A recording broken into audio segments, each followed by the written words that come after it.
evening and welcome to Just the News. We have a lot of headlines to work through this evening, so let's get to it.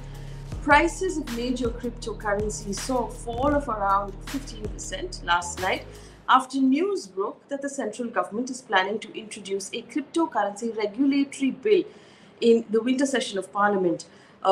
Major news outlets reported that the centre, through this bill, would ban what they called private cryptocurrency in India. Although there's no clarity as to what private cryptocurrency really is. Barring a few exceptions, there was also reports that they would create a framework for the RBI to regulate digital currency and perhaps issue some a particular digital currency of its own. Now, come morning, there has been some clarity, very little clarity, but some clarity on it.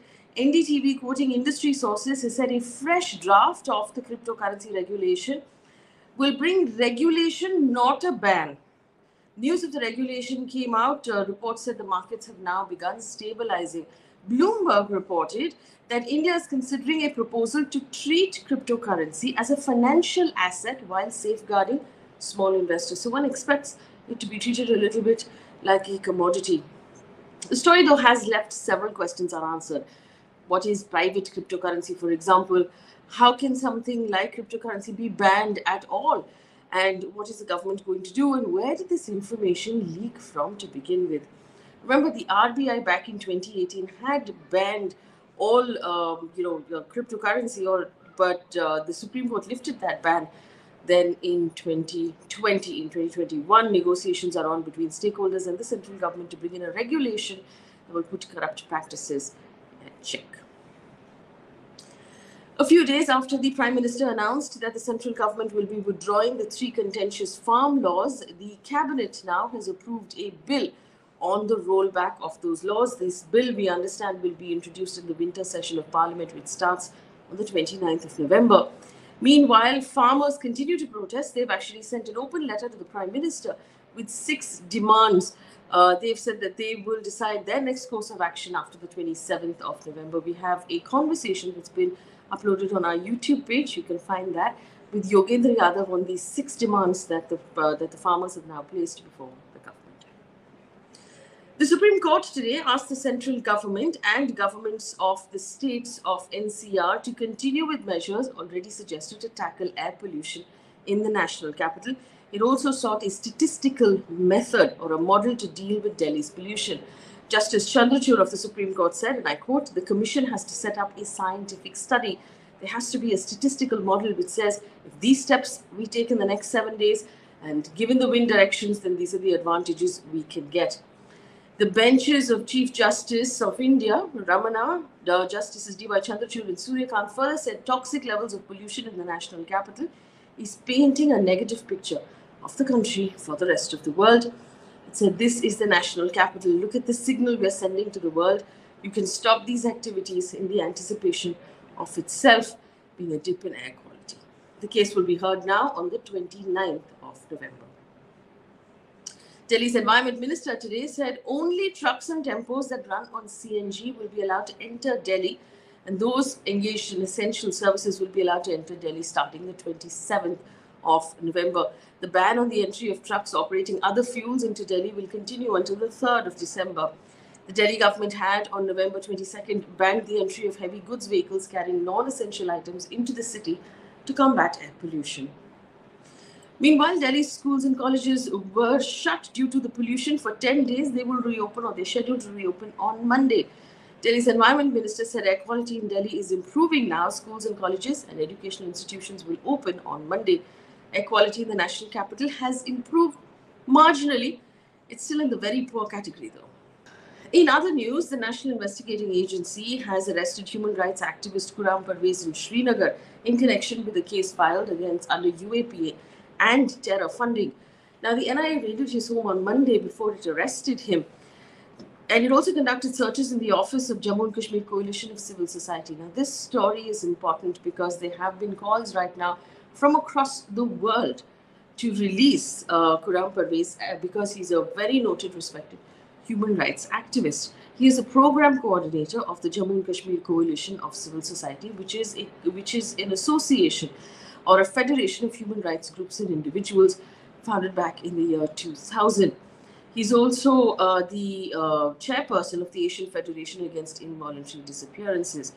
Now, they brought charges against him, including waging or attempting war against government, recruiting people for terrorist activities, and criminal conspiracy. Trigger warning on this story before we go further. The Allahabad High Court has reduced the sentence of a convict who forced a minor of 10 years old to have oral sex with him, saying that oral sex doesn't come under the category of aggravated sexual assault under POCSO, which is the Prevention of the Crime of a Sexual Nature against Children. Justice Anil Kumar Ojha said effectively that for the provision under POCSO, there has to be penetration, and he didn't consider the act of this individual putting his private parts into the mouth of a child as penetrative sexual assault.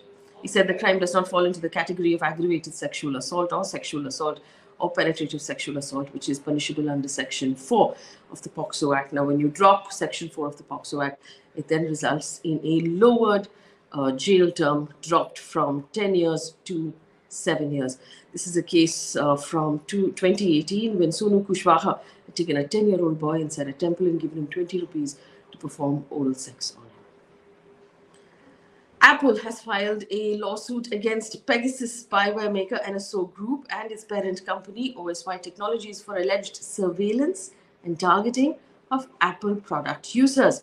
Apple has said that it's seeking a permanent injunction to ban the NSO Group from using any Apple software, services, or devices.